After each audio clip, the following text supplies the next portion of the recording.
Hello, friends. This is Dave Hurwitz, executive editor at ClassicsToday.com, here with fabulous concert programs number 51, number 6 in our cycle of symphonies by Arnold Bax, brought to you by Air Baxia, the airline of the planet Baxia.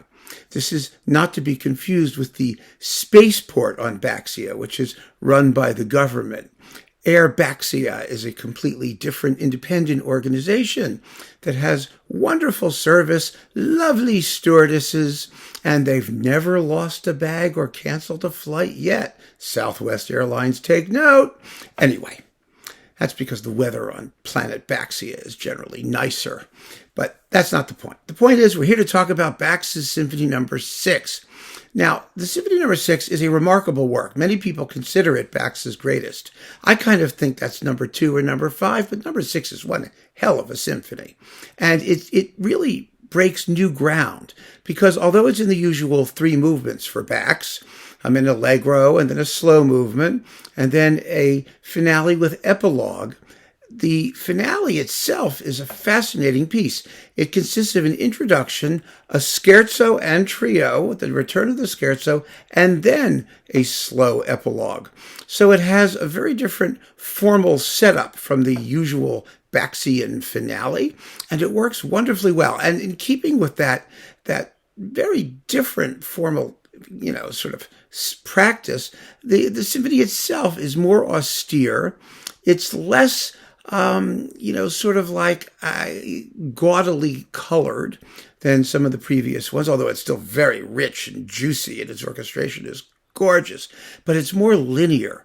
It has more attention to rhythm and sharpness of accent, and it seems like some of that fin de siècle Celtic decadence stuff is starting to subside, and Bax is more concerned with formal shape and structure and thematic distinction.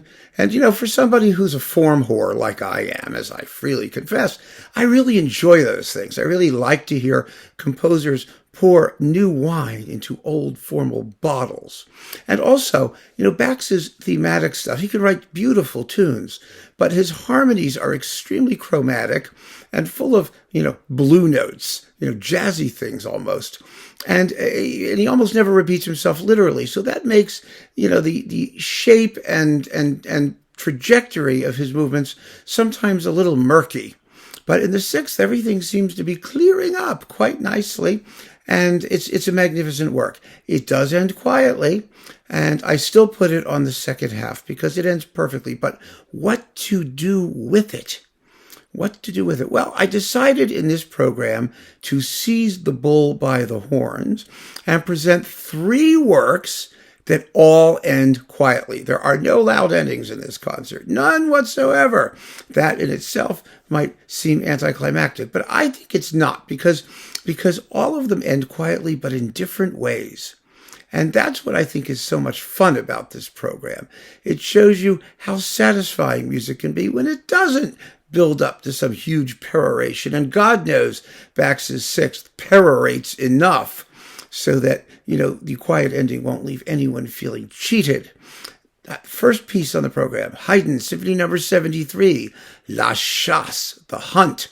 Now, the finale is the hunt movement. It's pure hunting music with actual horn calls going off in it. It's marvelous.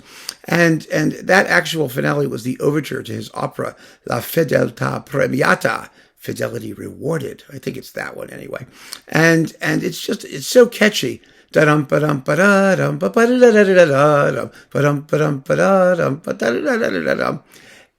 is actually a wonderful piece to couple with a Bax symphony because Bax is also full of sort of heraldic horn calls and all of that from a sort of fantastical world of regal and pageantry and that sort of, Celtic twilight stuff. Well, what can I tell you? You know what I mean. And the Haydn is the real thing, of course. It's the real deal. But it's also beautifully done. And the hunt at the end, the quiet ending here, of course, is that the hunt just rides off into the distance. That's how it ends. quietly. You see the hunt pass before you and off it goes. And of course, there are a bunch of movements before that, which are lovely and great fun to hear. So it's a beautiful symphony. It's not too long, 20 minutes or so. And that finale is so catchy and so much fun. And that quiet ending is perfectly poetic. A beautiful programmatic portrait of the hunt riding off into the distance. So that's quiet ending number 1. Quiet ending number 2 is the Poulenc Piano Concerto. I love this piece. It's gorgeous. Oh my God, the opening tune. Da-da-dum, ba-ba-bum, ba-da-da-dum, ba-da-da-dum, ba-ba-ba, ba-da-da-da-dum, ba-da-da-da-da-dum. Oh, it's just wonderful. Wonderfully beautiful and funny as it goes. The finale is a rondo a la Française that has Way Down Upon the Swanee River in the middle of it, because Poulenc wrote it for an American premiere, and he thought that American audiences would enjoy that. And of course they didn't. Nobody got the joke. It's so typical in the world of classical music. And so this has a very funny ending. It's dum bum bum ba dum ba dum bum bum ba da ba da da da ba da da dum bum ba.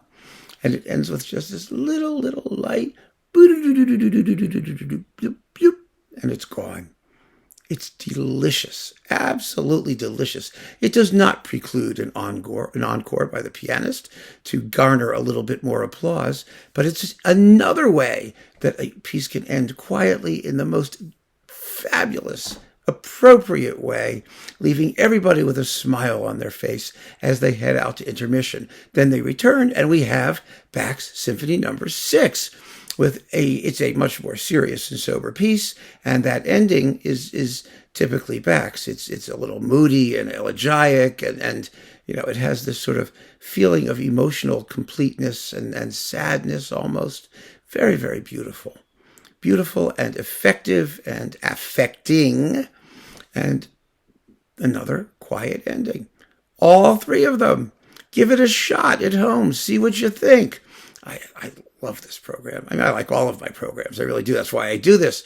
But I really enjoy this one because I love the idea of having 3 different views of the same sort of concept as a way to sort of unite the program together, even though it's not a big deal, the fact that they all end quietly, but, it actually does determine a lot of what people do programming-wise. And so what I really wanted to show here is that it's possible. You can have fabulous programs that are completely fulfilling without having to make a lot of noise at the end. You just don't have to do it, and this doesn't. So keep on listening, friends. Thank you so much for joining me. Take care.